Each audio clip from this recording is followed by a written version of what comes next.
Well, at least there was some pretty good wrestling tonight. I'm John Retton with my review of WWE NXT, and that counteracted some overly scripted promos and some bad attempts at comedy. Let me know your thoughts on this show in the comments, please. So we have recaps of Joe Regal and all that. Joe choking out Adam Cole, baby. And speaking of Adam Cole, baby, he shows up and cuts a promo saying he's not going to wrestle tonight because him and O'Reilly are supposed to have hand-picked opponents before they face off at Great American Bash on July 6th. One final encounter, my goddamn ass. So much for an unsanctioned match. Good fucking God. These feuds will never end. Yes, I'll go on and on, my friends. Even if the best wrestlers in the goddamn world, and they're two great goddamn wrestlers, can have great matches all the goddamn time, that doesn't mean they should. And this applies to all fucking companies. But anyway, Adam Cole, even with the overly scripted stuff that they give so many wrestlers, he can deliver it well. He is a great promo. He's a tremendous wrestler.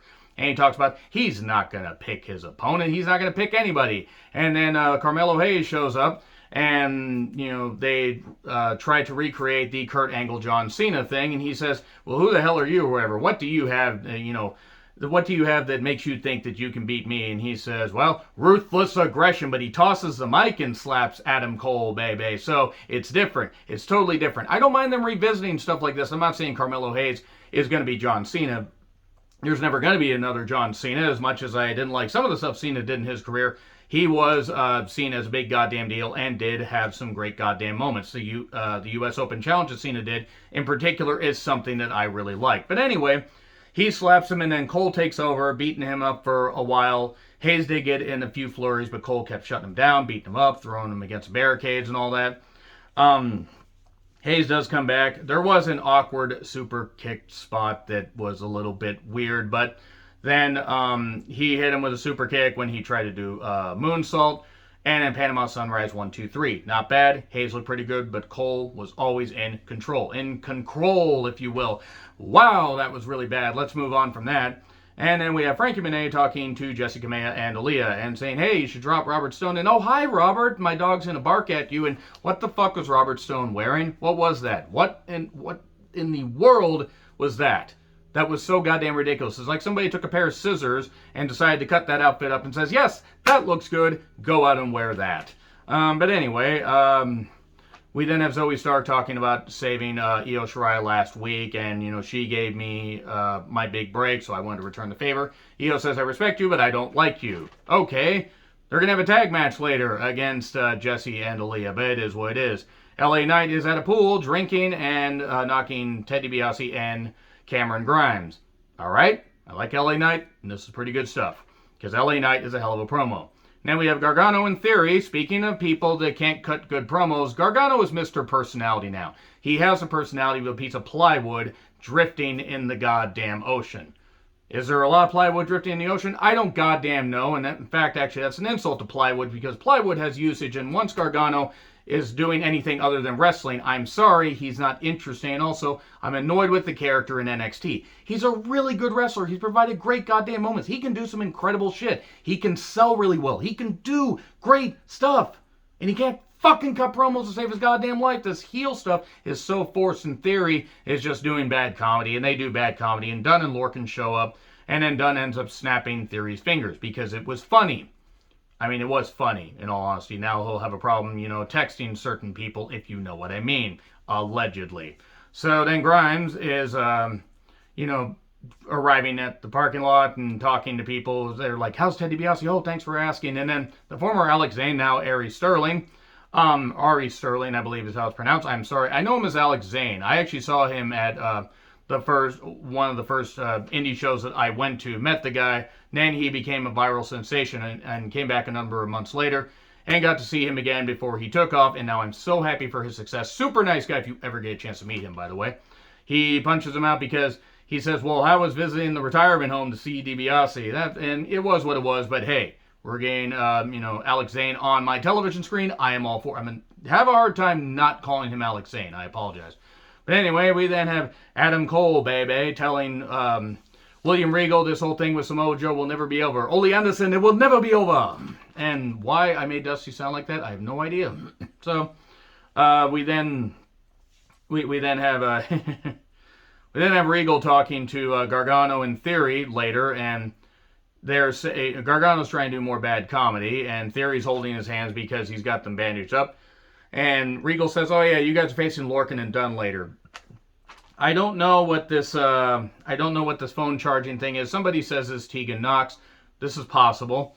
Is she going to be bionic? She probably needs to be after all those ACL surgeries. The Forever Purge nearly happened on January 6th, and I want to take this opportunity to once again say, if you support anything that happened on January 6th as far as that insurrection attempt, get the fuck off of my channel. You don't deserve to be here or anywhere in civilized society. I support democracy, not a fucking tyrant. Now, back to the program. Zoe Neo versus Jessie Kamea and Aaliyah, who did not get a TV entrance. Gee, I wonder who's fucking winning.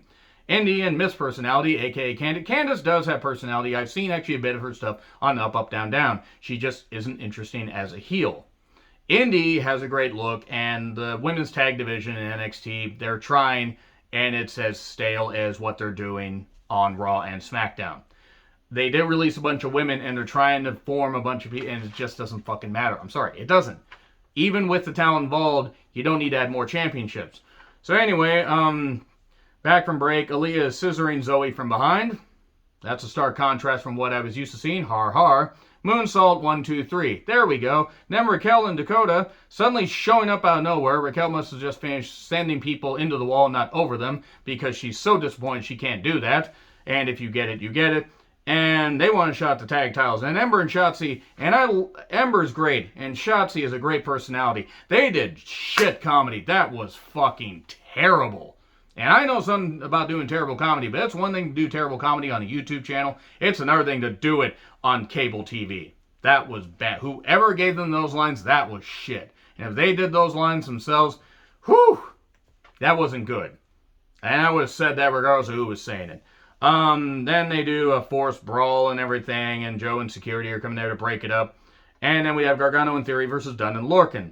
Theory got targeted for a while. Gargano got the hot tag. I wanted to care about this, but look, regardless of whether these guys can do the good graps, and they can, Dunn and Lorcan are a pretty good team. And hopefully Danny Burch comes back from his shoulder surgery, and Lorcan and Burch can maybe get another crack at the tag titles. Dunn is a really good worker. Oh boy, super kicks. Good. Modern wrestling needs more fucking super kicks. And DDT on Lorcan 1, 2, 3. Good stuff. So, whatever. Gargano got the victory. Lorcan was going to take the fall here. And then Cross blindsides Gargano. If it's between the leader of QXT, Karrion Kross, and Gargano being NXT champion, I'll take Cross because I want somebody other than Gargano to hold a championship in NXT. So anyway, then 41% charge. Whatever. Eventually, if your phone is taking like 2 weeks to charge, you might want to get a new phone. So Joe and Cross are staring down, and Cross says, remember, unless provoked. He's like, of course, champ. And then Scarlett stares at him like, wait, your invisible hand didn't go anywhere? Oh, you're not Don Callis. Don Scarlet Fever Callis. That piece of shit's going to rot when karma gets him. And then Joe and Dunn are staring down. I wouldn't mind seeing that match if Joe gets cleared. Zoe Neo versus Raquel Dakota versus Ember and Shotzi next week. Please don't have them cut promos. So we get Frankie Monet versus Elektra Lopez. I have no idea who Elektra Lopez is, and I am fucking invested. Because let me tell you right now, you get somebody that looks like that, she has a good build to her, good size. I love Frankie Monet, Taya Valkyrie. It's going to take a while to not call her Frankie Monet. Got to meet her at my first ever indie show. Super nice. One of the best workers in the world. Great personality. The match was a bit awkward, I will admit, but you know what? It was what it was. And Frankie hits the glam slam that is, and tops her 1, 2, 3. Tops her in a very nice way. I will say that much. Moving on. So, Reed is confronted by Swerve and the Jokesters. I'm sorry, I don't like this hit Skid Row group. I like Swerve, but I don't understand why I'm supposed to care. And I'm on an island here. Now, if you guys like him, that's fine. So, get vaccinated, by the way, unless you support said January 6th insurrection attempt, then you all deserve to rot. Also, get vaccinated, because I just did, even though I didn't feel good for about a day, I'm so fucking glad I got it, because I might do some traveling this summer. So anyway, Everrise tried to spray paint the Row SUV, and then we get the Hit Row Jokesters, the Human Couch, and whoever the other guy is against Everrise. Cool. At one point, one of the Everrise members got dropped on their head. Next match. Mercedes and Atlas are going to take on Zaya and Boa next week. And I'm not saying that I would thank Xia Li for kicking my ass, except that's exactly what I'm saying. 51% charge. Oh, okay, seriously, it'll be SummerSlam before this goddamn thing's charged.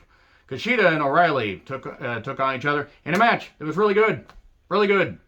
Good stuff. Good submissions. Good strikes. Everything. These guys did some really good graps. Some really good strikes. Really, really good stuff. O'Reilly, of course, got a roll-up 1, 2, 3. Because why wouldn't you use the most devastating maneuver in all of professional wrestling? Surprise roll-up. And then a show of respect. And then Cole jumps him, and they brawl, and Security and Joe are there, and they fight off. And then suddenly, hooded people attack Kushida. What the hell's going on? It's Diamond Mine. It's Roderick Strong, August Gray, and some guy. I don't know who the other guy is. I'm not even being mean. I don't know who he is. And led by Malcolm Bivens. Well, that was a popcorn fart. It's like watching it wasn't quite as bad as the reformation of the NWO after the Finger Poke of Doom. But it's about as good as NWO. No, actually, it's like the NWOB team. All due respect to Roderick Strong. This is stupid. This is what you hype up. Hey, it's not Tessa Blanchard. I'm happy about that, but this is what you hype up? Yeah? Really? Oh well. There was an attempt. Anyway, agree, disagree, what I said, like, share, subscribe, Twitter handle in the description. I'm John Retlin. I'll see you soon.